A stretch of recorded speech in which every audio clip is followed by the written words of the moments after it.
আজকের ব্লগে শেয়ার করব কিছু রান্না বান্না, সাথে কোথায় ঘুরতে গিয়েছিলাম সবকিছুই। শুরু করছি রাত থেকেই। ডিনারের জন্য আমি খুব মজার একটা চিংড়ি মাছের কারি রান্না করেছিলাম। এটা রেসিপি আপনাদের সাথে শেয়ার করব আজকে। আমি কিছু চিংড়ি মাছ লবণ আর হলুদ দিয়ে মেখে রেখেছিলাম, তারপর সেটা একটু ফ্রাই করে নিচ্ছি। আমার কাছে চিংড়ি মাছ একটু ফ্রাই করে নিলেই বেশ ভালো লাগে খেতে। হালকা 2-3 মিনিট ভাজার পর আমি মাছগুলো উঠিয়ে নিয়েছি। তারপর অন্য একটা প্যানে আমি পেঁয়াজ আর টমেটো দিয়ে নিয়েছিলাম। এগুলো কিছুক্ষণ ভেজে নিতে হবে। তারপর আমি অল্প করে রসুনের পেস্টও দিয়েছিলাম। রসুনের পেস্টটা কিছুক্ষণ ভেজে নেওয়ার পর চিংড়ি মাছ দিয়ে দিয়েছিলাম।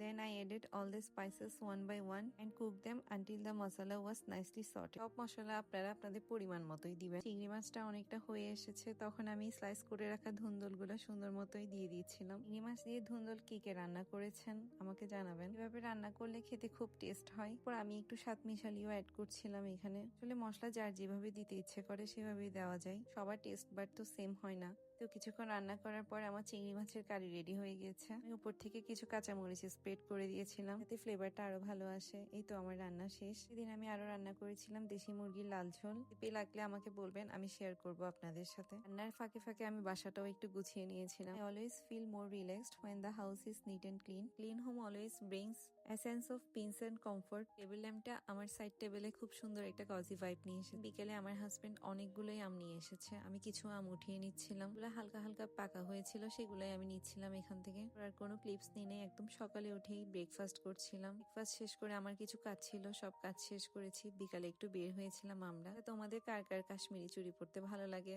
আমার কাছে কাচের চুড়ি টুংটাং আওয়াজটাই বেস্ট লাগে। আমরা সেদিন চলে যাচ্ছিলাম পতেঙ্গার দিকে। আসলে আমরা গিয়েছিলাম সেদিন বোট ক্লাবের এনভায়রনমেন্টটা এত পিসফুল, এই সময় আমাদের ওখানে যাওয়া হয়। সেদিন আমরা বসেছিলাম বন্দরের ভিতরে রেস্টুরেন্টটাতে, যেহেতু গরম ছিল। আবার অর্ডার দিয়ে আমরা আড্ডা দিচ্ছিলাম। অনেক কিছুই অর্ডার করেছিলাম। ফিশ চাপ অর্ডার করেছিলাম, এটা কোরাল ফিশ ছিল। চিকেন তান্দুরি অর্ডার করছি, মিলে খাওয়া দাওয়া করেছিলাম। তারপর আমি একটা ডেজার্ট অর্ডার দিই, ছিল বন্দরের স্পেশাল ফালুদা। So delicious. আবার গেলে আবার এটাই অর্ডার করব। অনেকক্ষণ ঘোরাঘুরি করে বাসায় চলে আসি। এসে কিছুক্ষণ রেস্ট নিয়ে আমি আম কাটছিলাম, দুইজনে মিলে আম খাবো, ফুটবল ম্যাচ দেখবো। এই তো আজকের ব্লগে এতটুকুই। Thanks for watching my blog. সবাই খুব ভালো থাকবেন।